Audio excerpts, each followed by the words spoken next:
Money work. 올해 지수가 전체적으로 지금 굉장히 많이 올라간 상태인데요. 오늘은 하락장이 곧 올 건지 한번 분석해 볼 거고요. 그 후 이런 상황에서도 지금 많이 저평가돼 있고 저렴한 주식들을 공유해 드리도록 하겠습니다.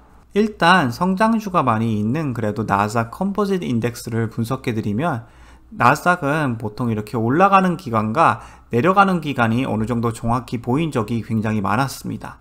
자, 최근 움직임을 줌인해 보여드리면요, 지금 보시다시피 아직까지는 올라간 밴드 안에 움직이는 걸로 보여집니다. 물론 오늘 지금 굉장히 중요한 포인트에 있지만요. 자, 많은 분들이 지수를 보실 때 RSI만으로만 분석을 할 때가 많은데요. 하지만 이걸로만 보시면 안 되는 게, 1월 셋째 주에도 RSI가 굉장히 높았다가 다시 내려오긴 했지만 이 우상향 밴드가 유지가 되면서 한 번 더 크게 상승한 걸 확인할 수 있습니다. 지금도 이틀밖에 아직 안 내려갔기 때문에 지금 하락장이 당장 올 거라고 단정 짓기는 조금 이른 거죠. 자, 지수에서는 지금 거래량이 안 보이기 때문에 대표적인 ETF QQQ로 바꿔서 분석해 드리면요, 보시면 이런 상승 밴드가 유지가 되다가 이렇게 거래량이 커지면서 갑자기 크게 하락할 때 어느 정도 패닉 상태가 오게 되고 주가가 더 많이 하락하는 이런 현상이 생기는 거죠. 그래서 거래량이랑 주가의 움직임을 확인하는 게 굉장히 중요합니다. 지금 보시다시피 거래량이 최근에 조금씩 상승하고 있는데요. 이 거래량이 딱 이 정도 레벨에 유지가 돼줄지, 아니면 더 상승해서 주가가 하락할지 앞으로 며칠간 확인하는 게 굉장히 중요할 것 같습니다. 최근에 이 상승 밴드가 유지가 되다가 브레이크 돼서 하락한 주식들을 몇 개 보여드리면요, 줌 같은 주식을 보시면 지금 상승 밴드가 유지가 되다가 그게 브레이크 되고 보시다시피 크게 하락하기 시작한 걸 확인할 수 있죠. 몇 달 전에 이렇게 비슷한 패턴이 있었던 걸 보실 수 있고요. 또 차지 포인트 주식도 이 밴드가 굉장히 잘 유지가 돼주다가 크게 몇 캔들스틱으로 하락하기 시작하더니 지금 쭉 내려와서 거의 전 저점 레벨까지 내려온 걸 보실 수 있고요. 그리고 나스닥 컴포짓 말고요, 나스닥 컴포지트에 있는 100개의 제일 큰 주식이 포함된 나스닥 100 지수를 분석해드리면, 이 지수는 아직도 지금 12동 평균을 잘 지탱해주고 있는 중입니다. 그만큼 시가총액이 크고 대형주에 지금 아직까지는 돈이 몰리고 있다는 뜻인 거죠. 오늘 나스닥 컴포짓 인덱스가 비교적으로 다우존스보다 많이 내려갔었는데요. 사실 오늘 시가총액이 큰 성장주도 하락하기 시작했습니다. 예를 들면 엔비디아인데요. 엔비디아도 최근 2개월 동안 계속 이 12동 평균을 잘 지탱해 주다가 수요일날 그게 어느 정도 브레이크 됐고, 그 후 오늘 목요일 점점 상승하는 거래량으로 오늘 주가가 크게 하락한 걸 보실 수 있습니다. 그만큼 주식이 이렇게 기술적으로 무너지게 되면 주가가 빠르게 하락할 수도 있는 거죠. 그리고 엔비디아 빼고도 파이버 같은 주식도 이 지지선이 끊어지면서 최근에 많이 내려가기 시작한 걸 볼 수 있고요. 또 빌닷컴 같은 경우도 이렇게 컵을 만들고 핸들을 만들고 올라가려고 하다가 최근에 큰 두 빨간 캔들로 이렇게 하락하기 시작한 걸 볼 수 있고요.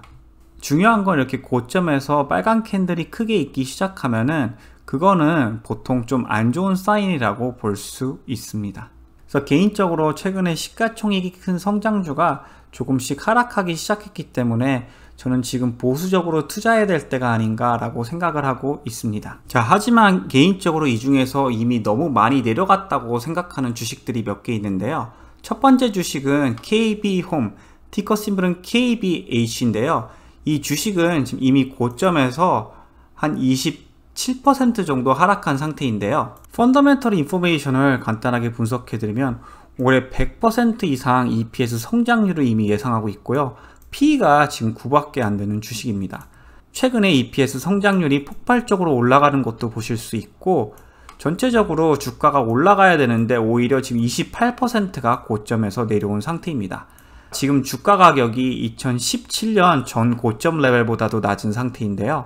2017년에 EPS가 1.8이었고요. 2018년에 2.8이었습니다. 올해는 지금 6.31을 예상하고 있는데 지금 이때랑 주가 가격이 거의 똑같은 거죠. 이번에는 발류에이션 분석을 해드릴 텐데요.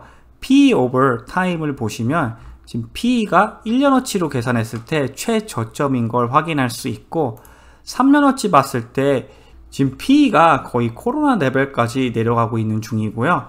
2018년과 2019년 금리가 1, 2%, 3% 됐을 때 환경보다도 지금 발류에이션이 더 낮은 상태입니다. 그만큼 이 주식은 지금 저렴하다는 거죠. 애플 주식 같은 경우는요, PE가 2018년 때는 20에서 11 사이로 움직였고요. 2019년 때 PE가 많이 올라가기 시작했지만 코로나 전까지만 해도 25였습니다. 지금은 무려 33인 상태이죠. 그만큼 PE로 비교했을 때는 KB홈즈가 굉장히 저렴한 걸 확인할 수 있습니다. 문제는 이 섹터가 지금 그만큼 핫하지 않은 거죠. 자, 그래서 차트 분석을 간단하게 해드리면 지금 상승 트렌드에서 움직이다가 이 지지선이 브레이크되고 지금 하락 트렌드에 움직이고 있잖아요. 지금 올해 성장률이 100%가 넘어가는 주식이기 때문에 저는 이 장기간 지지선을 유지해 줄 거라고 보여집니다. 저는 매수 방법이 두 가지 있다고 보는데요. 첫 번째는 이 내려가는 저항선을 뚫고 올라갈 때 매수하셔도 괜찮을 거라고 보고 있고요. 두 번째는 조금 더 지켜보시다가 혹시 이런 지지선 레벨까지 주가가 내려오게 되면 그때 바운스 할 때 매수하셔도 나쁘지 않다고 생각이 됩니다. 하지만 이런 주식을 와치리스트에 넣어놓고 주가가 어떻게 움직이냐에 따라서 나중에 매수를 하는 게 저는 중요하다고 생각이 됩니다. 자, KB홈즈 말고도 저는 저렴한 주식이 몇몇 있다고 생각이 됩니다. 예를 들면 콘택트 주식이 지금 끝없이 계속 하락하고 있는데요. 카니발 같은 경우도 지금 RSI가 거의 25까지 내려온 상태이고요. 지금 줌아웃해서 보여드리면 코로나 이후로 이 정도로 내려간 거는 지금 처음입니다.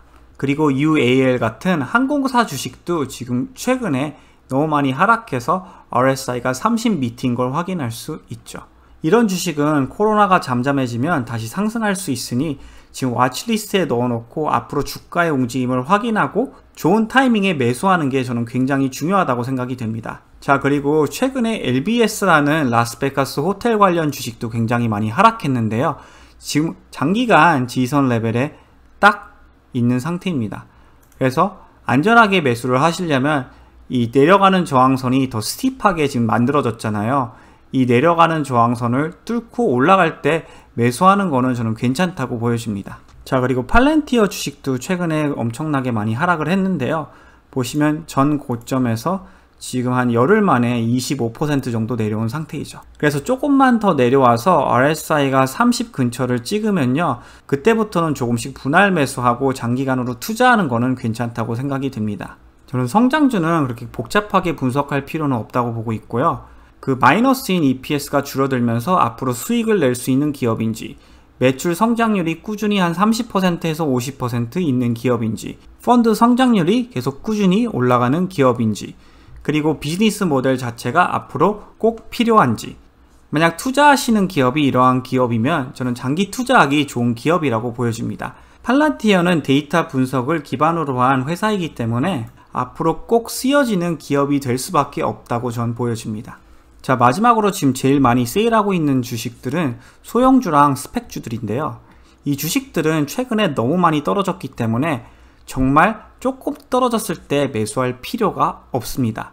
즉, 적어도 RSI가 20에서 30 사이일 때, 아니면 스토캐스틱이 이렇게 바닥이 났을 때, 아니면은 MACD가 이렇게 많이 내려온 다음에 불리시 크로스오버가 확실히 있을 때, 이럴 때 매수하는 걸 저는 추천합니다.